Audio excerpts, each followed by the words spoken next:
শেরপুরের নকলায় ইউসুফ আলী মণ্ডল নামে এক সাংবাদিককে মারধরের ঘটনা ঘটেছে।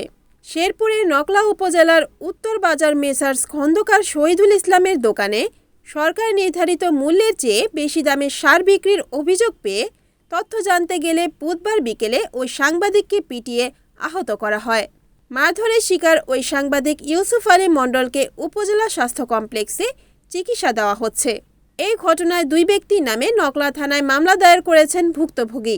রবিবার নকলা থানায় ওসি নথিভুক্ত করেন।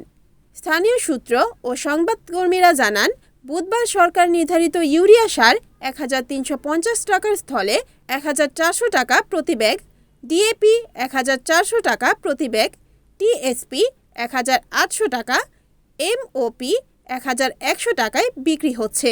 এমন অভিযোগ কৃষকদের কাছ থেকে জানতে পেরে ডিলার শহীদুল ইসলামের নিকট জানতে চাইলে শহীদুল তথ্য না দিয়ে উল্টো সাংবাদিককে আটকিয়ে মারধর করেন।